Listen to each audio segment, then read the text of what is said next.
On the morning of January 24th, 2006, a 24-year-old woman in Orlando, Florida, woke up, showered, laid out her work clothes, and got ready for her day. She never made it out of her parking lot. And the only footage of what happened next shows a figure whose face is hidden behind a fence post. Every single frame. Not once, not twice. Every single photo the camera took, the face is gone, hidden, perfectly, like something didn't want to be seen. This is the story of Jennifer Kesse, and 20 years later, the person who took her has never been found.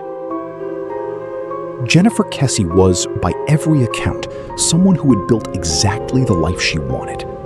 At just 24 years old, she had graduated from the University of Central Florida with honors, landed a finance manager position at a major timeshare company, and bought her own condominium in Orlando with her own money. She was sharp, disciplined, and deeply loved by her family. Her father, Drew, described her simply. She just lit up the room. Everyone loved being around Jen. She had a boyfriend, Rob Allen, who lived in Fort Lauderdale. They had just returned from a vacation together. Her friends say she was happy, focused, planning her future.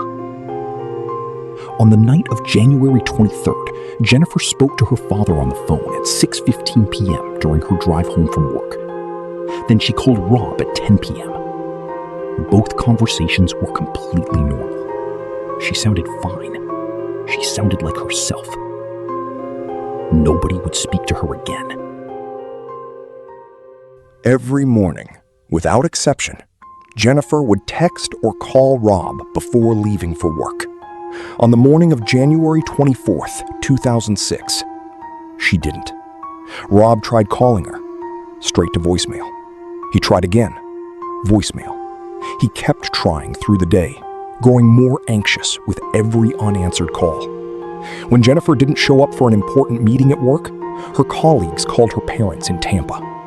Drew and Joyce Kesse drove 3 hours to Orlando. When they walked into her condo, everything looked exactly like a normal Tuesday morning. The shower was still damp. A wet towel lay on the bathroom floor. Her work clothes were laid out neatly on the bed. Her hair products and makeup were spread across the bathroom counter, as if she had just been standing there minutes before. But Jennifer was gone, and her car was missing. 2 days later, Jennifer's black Chevy Malibu was found abandoned at an apartment complex about 1 mile from her condo. And that is when investigators found the footage. The parking lot was covered by multiple security cameras, and the cameras caught something. A figure. Someone who had driven Jennifer's car into the lot, parked it near the pool area, sat inside for about 30 seconds, and then calmly walked away. Police called this person the Phantom. And here is where the case becomes something that feels almost impossible. The surveillance camera was set to take a photo every 3 seconds. Investigators went through every single frame by frame, desperate to see the Phantom's face. But in every single photograph, every one, the person's face was behind a fence post. One frame, face behind a post. Next frame, face behind the next post. Over and over and over again, as if the camera itself was being tricked, as if something or someone was making absolutely sure that face would never be seen. The FBI was brought in. Then NASA, yes, NASA, was asked to enhance the footage. All they could determine was that the Phantom stood between 5'3" and 5'5". That was it. No name, no face, no identity. Just a walk. A confident, deliberate stride. Caught perfectly, and perfectly hidden 20 years ago. When police examined Jennifer's car, they found something that turned their blood cold. The hood of her vehicle showed what appeared to be marks from a violent struggle. A detective on scene wrote in his official report that it looked like someone had been thrown across the front of the car, arms spread wide, and then dragged backward. Her father, Drew, later described it. It looked like fingers scribbling down the hood. Inside the car, investigators found a boot print near the gas pedal that did not belong to Jennifer. And they found a latent fingerprint belonging to Jennifer herself in a place that suggested she had tried to grab hold of something. She fought back. She fought back, and nobody heard her. A witness who came forward years later told Fox News she had seen Jennifer's car swerving near the exit of her apartment complex that morning, erratically, as if two people were fighting over the steering wheel. Nobody stopped. Nobody called 911. Jennifer was gone before anyone realized something was wrong. Investigators turned their attention to Jennifer's apartment complex, which at the time was undergoing a massive construction expansion. Dozens of workers, many of them non-English speaking, were on site every single day. Jennifer had told her family on multiple occasions that the workers made her deeply uncomfortable.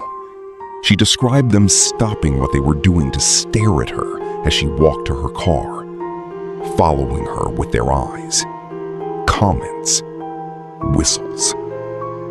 She wasn't alone. 6 other women living in the same complex had complained about the same thing. But here is where the investigation fractured. By the time police took the case seriously, most of the construction workers had already moved on to other jobs. Some had left the state. Some had left the country. The window to identify and question them closed within days, and many were never found.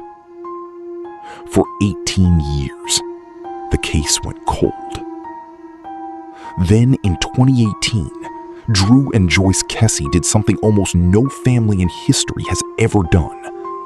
They sued the Orlando Police Department. They took their own city to court and demanded every file, every record, every piece of evidence from their daughter's case. They won. They received 16,000 pages of documents. 16,000. And when private investigators began working through them, they found missed leads, overlooked witnesses, connections that were never followed up on. In January 2026, 20 years after Jennifer vanished, investigators made an announcement that stopped the true crime community cold. The case is no longer considered cold. New forensic technology has allowed investigators to extract DNA from touch evidence that was completely invisible in 2006. Skin cells left on a steering wheel, on a door handle, on a gear shift.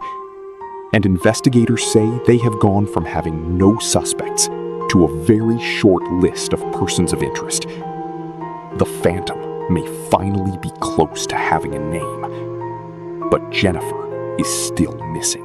And her family, her father Drew, her mother Joyce, her brother Logan, have spent 20 years refusing to stop.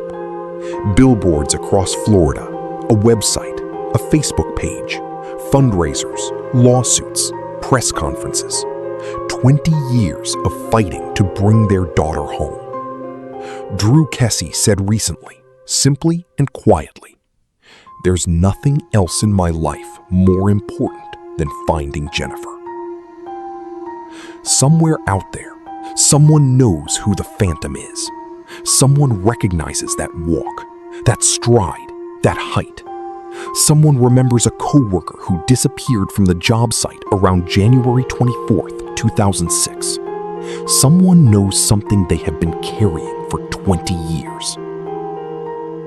Jennifer Kesse was 24 years old. She was smart, driven, and loved. She did everything right. She locked her door, she got ready for work, she had a life full of plans. And someone took all of that from her in a parking lot on a Tuesday morning while the world kept moving. If you know anything. Anything at all. The Florida Department of Law Enforcement is actively investigating this case right now in 2026. You can remain completely anonymous. If this story haunted you the way it haunts us, you already know what to do. We'll see you in the next one.